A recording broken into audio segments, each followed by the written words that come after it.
Un match des extrêmes entre Tarbes, 6e au classement, et Bourgoin, 15e. Le CSBJ n'a d'ailleurs jamais gagné encore cette saison et c'est là tout l'enjeu pour Bourgoin dans ce match. Un match qui a d'ailleurs commencé par cette minute de silence en hommage aux 43 victimes de l'accident de car qui a eu lieu le matin même en Gironde.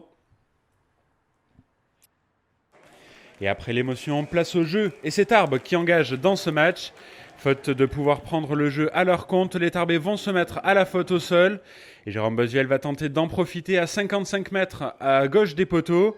Le ballon part très très loin, il y a la distance et il y a la précision pour Jérôme Bossuel qui ouvre le score après seulement 2 minutes de jeu. Sébastien Pouette, mieux placé que son prédécesseur, va lui répondre quelques minutes plus tard et porter la marque à 3-3.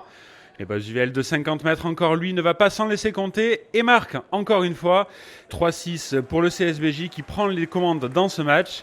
Sébastien Pouette va essayer de lui répondre au pied quelques minutes plus tard mais va connaître son premier échec du match.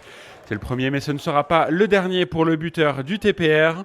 Faute de pouvoir marquer des points au pied, Tarbes va essayer de prendre le jeu à son compte par la mêlée et ils y arrivent en retournant cette mêlée à 5 mètres de l'embut de Bourgoin.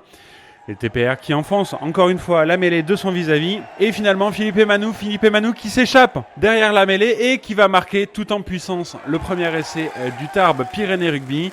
Un essai qui n'est pas transformé par Sébastien Pouette qui manque encore une fois la mire. On en reste à 8-6 après 20 minutes de jeu. Et quelques minutes plus tard, bis repetita à 5 mètres de la ligne du CSBJ.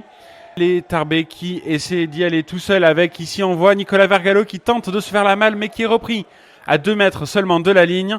Finalement c'est Benjamin Collet qui récupère le ballon et qui fonce tout droit, tout en puissance pour inscrire le deuxième essai du TPR dans ce match.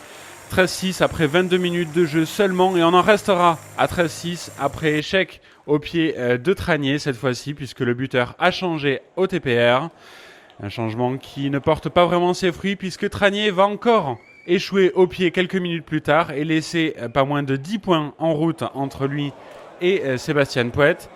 On en reste à 13-6 pour le TPR après 28 minutes de jeu. Jérôme Bossuel lui aussi va connaître son premier échec du match ici à la 36e minute. Mais Jérôme Bossuel va se faire pardonner quelques minutes plus tard en inscrivant 3 points de plus juste avant la mi-temps. 13-9 et le CSBJ qui n'est pas décroché dans ce match. Même s'ils n'ont pas montré grand-chose, les Bergaliens restent au contact des Tarbais dans ce match et ça va se confirmer d'ailleurs au retour des vestiaires. Avec ici une nouvelle pénalité réussie par Jérôme Bossuel qui va porter le score à 13-12. Plus qu'un point de retard pour le CSBJ. Les Bergaliens vont encore une fois dominer d'ailleurs ici le secteur de la mêlée. Une domination qui va s'accentuer avec le carton jaune octroyé à Geronimo Negrotto. Les Tarbais sont en infériorité numérique en mêlée, ça se voit. À 5 mètres de leur ligne, ils plient, ils craquent même. Et M. Boyer va accorder logiquement un essai de pénalité pour le CSBJ. Le CSBJ qui va même porter le score à 13-19 après la transformation facilement réussie par Jérôme Bossuel. Le TPR n'y est pas et ne pourra jamais revenir après 10 minutes de poussée et d'attaque pour la plupart improductives. Monsieur Boyer met fin au match après une faute au sol du TPR. On voit ici la joie des Bergaliens qui inscrivent leur première victoire de la saison et une victoire de prestige puisqu'elle est à l'extérieur et sur le terrain de Tarbes. Le TPR qui peut regretter ces 10 points laissés en route qui lui coûtent la victoire aujourd'hui.